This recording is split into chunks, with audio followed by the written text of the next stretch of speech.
તે પછી ટેજરી રૂલ્સના બંધારણ, આ ટેજરી રૂલ્સના બંધારણ એમાં લખેલું છે કરન્સી એન્ડ બેંક નોટ્સ, અને એમાં લખેલું છે કે એસી પેલી ઓનલી નોટ નેગોશિયેબલ. હવે આપતું છે એમાં લખેલું છે કે એસી પેલી ઓનલી નોટ નેગોશિયેબલ, કે જે એસી એ માલિક છે, સરકાર છે, એના સિવાય આ નાનું પણ કોઈ ઉપાડી ના શકે. નાનું માલિકનું છે, અને આ બેંકોએ તો બધા માલિકના ઓર્ડર વગર, પરવાનગી વગર ઉપાડીને બધું નાનું અફે તફે કર્યું છે, ખાલી કર્યું છે. એ બેંકો પણ આ વિશ્વની અંદર એવા ઠરાવ હશે તો વિશ્વની એક જ બેંક છે, આ બધી ખાલી થવાની ન્યૂ વર્લ્ડ ઓર્ડરમાં. ત્યારે પછી કેટલી બેંકો, બેંક ઓફ હિન્દુસ્તાન તરીકે એક બેંક આ લોકોએ નક્કી કરી, હિન્દુ લોકો, પણ તેનો બી પહેલા ખાલસા થયું છે. ત્યારે 1770માં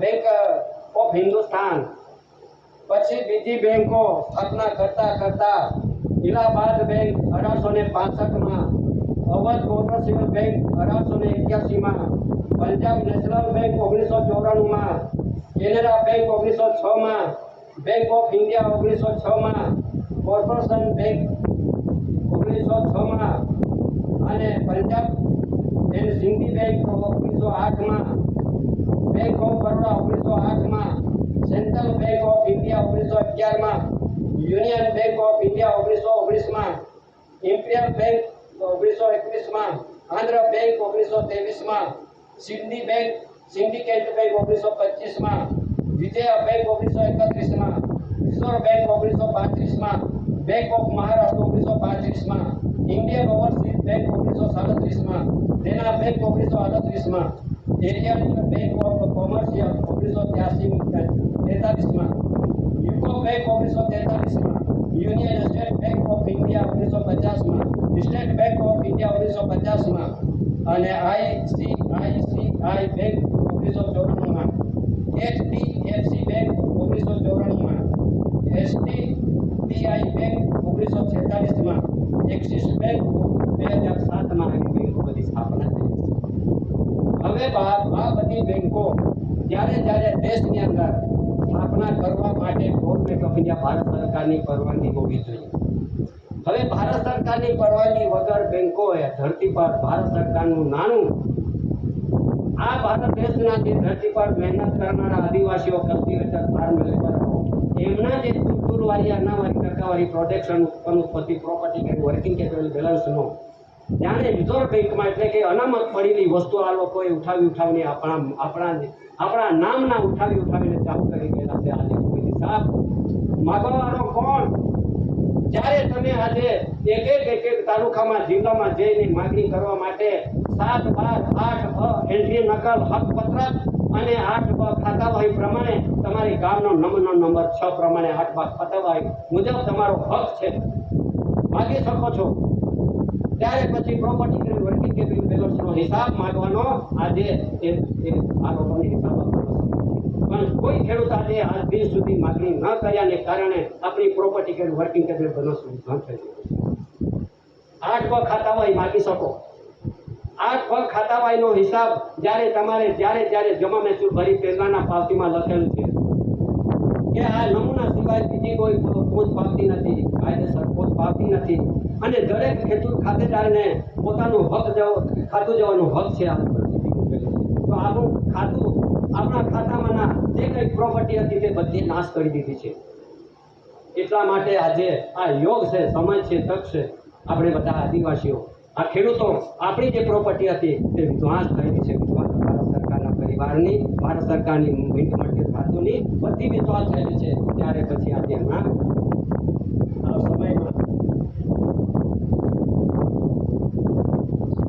આ સમયમાં આપણે આ સાચી હકીકત જાણવા માટે, જોવા માટે, અને આપણે પોતે પુરવાર થવા માટે પણ સમય યોગ છે. યુગમાં નથી, આપણે યુગમાં બેઠા નહીં, યોગમાં બેઠા છે. દાદાના વ્યવહારના યોગમાં બેઠા છે. ત્યારે પછી આ જે વ્યવહારની વ્યવહારની જે ડોક્યુમેન્ટ્સના આધારે આપણે આજે વાતો કરવા બેઠા છે અને તે વાતો આજે સત્યની વાત છે, સત્યની હકીકત છે, છુપાયેલી છે. એ છુપાયેલી વાતો કોણ કહેશે, કોણ કહેવા આપશે? હવે કેટલા બધા નેતા લોકો આપણા સમાજના ભાઈઓ છે, આપણા આદિવાસીઓના ભાઈઓ મોટા મોટા અધિકારી બની બેઠા છે. આપણા આદિવાસી ભાઈઓ કેટલાક બધા જાણકારો છે, ભણેલા છે, વકીલો બન્યા છે, મેજિસ્ટ્રેટો બન્યા છે, વધારે ભણી ગયેલા છે ભાઈઓ. એ ભાઈઓને આપણે એક આવી જાણકારી કેમ ના જાણી શક્યા? ત્યારે પછી અમારે ત્યાં પાછા બીજા એક સુપ્રીમ કોર્ટના અને હાઈકોર્ટના વકીલો આવેલા અને ડીવાયએસપી ને પીએસઆઈ આવેલા. ત્યારે આ પછી આ જાણકારી એમને પણ આપી કેમ કે આ દેશમાં જ્યારે પેલા વકીલો હતા, સુપ્રીમ કોર્ટનો વકીલ, તે તો બહુ જાણકાર, સુપ્રીમ કોર્ટનો વકીલ એટલે બહુ જાણકાર, બધી ભણતર ભણી ગયેલા. ત્યારે પછી આવ્યા અને ચા પીવડાવી, બધું કરાવ્યું, પાણી પીવડાવ્યું, જમણ બી કરવા માટે એમને આદેશ કર્યો, પણ જમીન આવ્યા. ચાલો સારું, શું કામે આવ્યા? તો દાદા એમ કે આ બધી તમે જે સરકારના વિરોધી, કાયદાના વિરોધી વાતો કેમ કરો છો? આ બધી લઈને આવે. ત્યારે પછી એમની સાથે જે ચોખવટ કર્યો છે હું થોડા ટૂંકમાં હું કરી બતાવું. જ્યારે પછી સરકારના વિરોધીમાં આવે તો સરકારની ઓળખાણ આપવાની, કાયદાની વિરોધમાં આવે તો કાયદાની ઓળખાણ આપવાની. કેવી રીતે?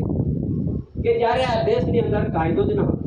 એને વકીલને પૂછ્યું મેં, સુપ્રીમ કોર્ટના વકીલ, ચાલો ભાઈ આ દેશની અંદર કાયદાના વિરોધી બોલો છો, તો કાયદો તો હતો જ નહીં દેશમાં. આ ભારત દેશની અંદર કાયદો જ ન હતો. ત્યારે આ કાયદા ક્યારથી બન્યા, કોણે બનાવ્યા, કોના માટે બનાવ્યા, આપણને તો ખબર હશે, સુપ્રીમ કોર્ટના વકીલ છે. તો ત્યારે આ દેશની અંદર કાયદો ઇન્ડિયન પિનલ કોડ એક કાયદો બન્યો છે. વિરોધ નહીં કરતો, પણ એનો ખુલાસો કરું છું. ઇન્ડિયન પિનલ કોડ, ઇન્ડિયન એટલે કોણ? કે ઇન્ડિયન એટલે બહાર દેશથી આવેલી પ્રજા, ભારતીય લોકો ઇન્ડિયન ગણાયા. એમના માટે આદિવાસીઓ સાથે, આ માલિકો સાથે એમના કોઈ લૂંટફાટ ન કરે, ચોરી ડકાટી ના કરે, ખૂન ખરાબી ના કરે, એટલા માટે ઇન્ડિયન પિનલ કોડ 1860 ની અંદર એક કાયદાનો ચોપડો 511 કલમો મૂકેલા છે. તો તે કાયદો ઇન્ડિયન માટે મૂકેલા છે કે આદિવાસી સાથે કોઈ જાતની દખલગીરી, ચોરી, ખૂનખાર કે કોઈ જાતનો ગુનાહિત ના કરી જાય. એટલા માટે કાયદો 1860 નો અંગ્રેજો બનાવી મૂકેલા છે. વાત સાચી કે નહીં? બરાબર છે. તો અમે ઇન્ડિયન છો, અમે આદિવાસી ઇન્ડિયન છો. ઇન્ડિયન નથી, ભારતીય નથી, રિપબ્લિક નથી, અમે ડેમોક્રેસી મોબોક્રેસી નથી, અમે આવેલા નાગરિક નથી. અમે ભારત દેશના મૂળ બીજ, મૂળ વતની, મૂળ વંશ પેઢી વાળા સિનિફિકન્ટ. આ સમાજ છે તો બહાર દેશથી આવી નથી, તો એમને ઇન્ડિયન પિનલ કોડ કેવી રીતે લાગુ પડે? ત્યારે એમને ખબર પડી, જો આવું તો આજે જ જાણવા મળ્યું. ચાલો આગળ બધા આ દેશની અંદર કાયદો બી ના હતા અને તમારા વકીલ બી ના હતા. જાણી લો, હવે વકીલ પણ ના હતા.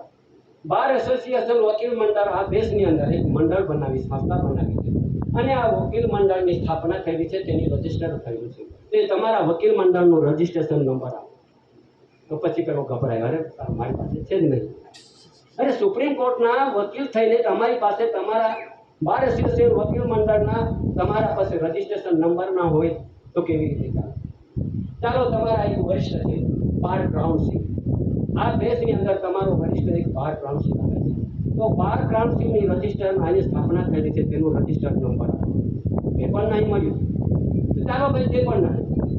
તો કાયદો બી ના હતો, તમારા વકીલ બી ના હતા, બાર ક્રાઉન્સિલ બી ના હતો ભારત દેશની. ત્યારે પછી ભારત દેશની કોર્ટ પણ ન હતી. ભારત દેશમાં કોર્ટ પણ નહીં હતી. ત્યારે આ ભારત દેશની જે civil court, session court, high court ને સુપ્રીમ કોર્ટ, આ કોર્ટની સ્થાપના થયેલી છે. આ કોર્ટની સ્થાપનાને એની રજીસ્ટ્રેશનનો નંબર પડેલા છે. તો તે નંબર આપો ને, એક સિવિલ કોર્ટ ને, સેશન કોર્ટ ને, હાઈકોર્ટ, સુપ્રીમ કોર્ટના નંબર આપો. તમે તો સુપ્રીમ કોર્ટના વકીલ છો, તો બધું હોદવું પડશે. અરે ભાઈ, હોદવું પડશે, તમને આટલી જ્ઞાન નહીં તો પછી તમે વકીલ છે. આ પ્રશ્નો છે, કોઈને વિરોધ નથી, પણ જ્યાં મારે એમની સાથે જે ચર્ચા થયેલી છે ત્યારે તમારે સમજવું કે જ્યારે આ વકીલો આ બધી બંધારણ, ભાઈ આ દેશની અંદર હિન્દુ લો બાય લો પ્રોસિડિંગ એજન્ડા નિયમ બન્યા, મુસ્લિમ લો બાય લો પ્રોસિડિંગ એજન્ડા નિયમ બન્યા, પારસી લો બાય લો પ્રોસિડિંગ એજન્ડા નિયમ બન્યા, ખ્રિસ્તી લો બાય લો પ્રોસિડિંગ એજન્ડાના નિયમ બન્યા, તો આદિવાસી લો બાય લો પ્રોસિડિંગ એજન્ડા નિયમ બન્યા. તો મને બતાવો. તો સુપ્રીમ કોર્ટનો વકીલ આદિવાસીને તો લો બાય બન્યા નથી, તો પછી કયા કાયદા કાનૂનથી આદિવાસીને જેલો કરી કોર્ટે ચલાવે? બોલો, તમે બોલો.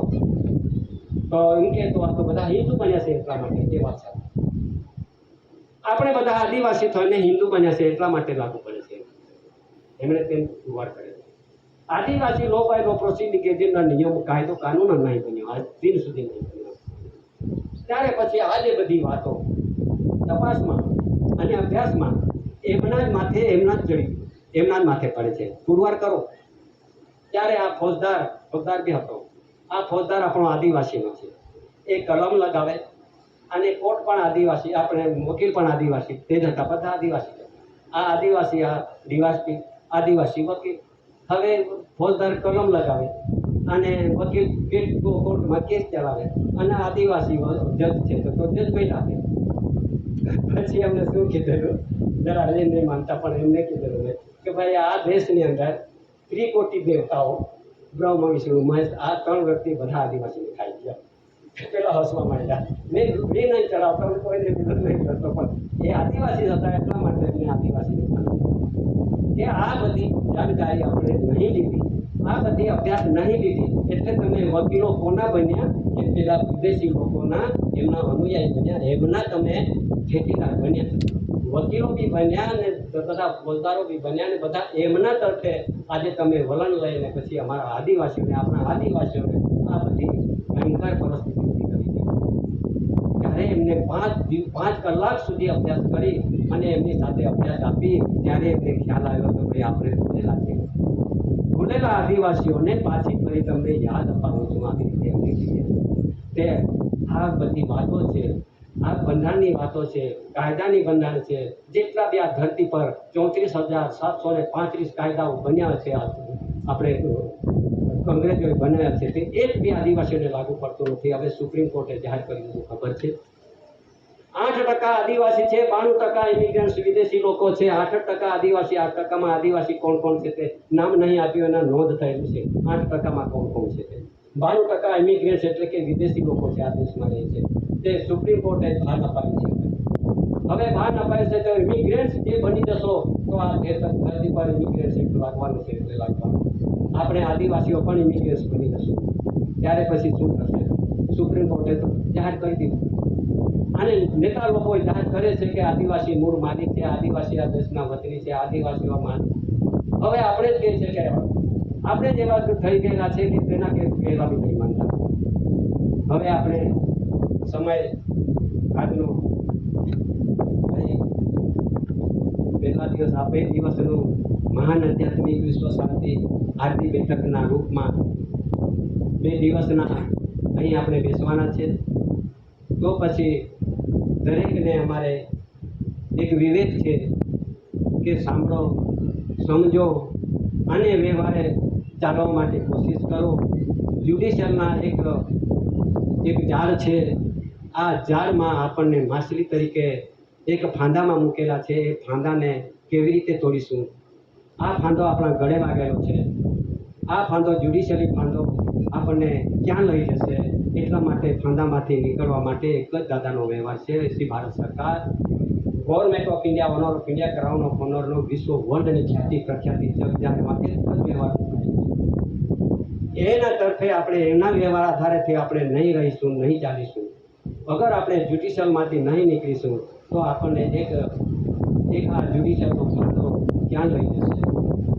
એટલા માટે આપણે બધા સૌ ભાઈઓ બહેનો આપણે એક જાણકારી લઈએ. હજુ તો કહેવાનું અહીંયા જેટલા બધા ડોક્યુમેન્ટ, દસ્તાવેજ, પ્રસિદ્ધિ શું આપ્યું છે, આ બધા આપણે જાણકારી લેવા માટે આપણે અહીંયા આ ગામના આગળના વિષયમાં હજુ ઘણું જાણવા મળશે. અને તે સાથે આપણે બેસવાનું બહુ ઘણું જરૂર છે. અહીં આપણા 5:45 વાગવા આવ્યા છે તો આપણો આજનો પહેલો દિવસ અહીં પૂર્ણ કરીએ છીએ.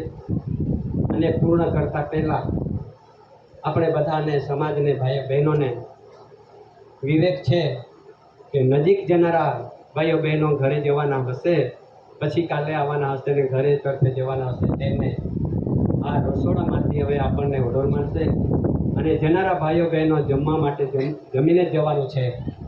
જમણ કર્યા વગર જવાનું નથી. જમીને જ આપણે વિવેક વિનયથી ઘરે જશો.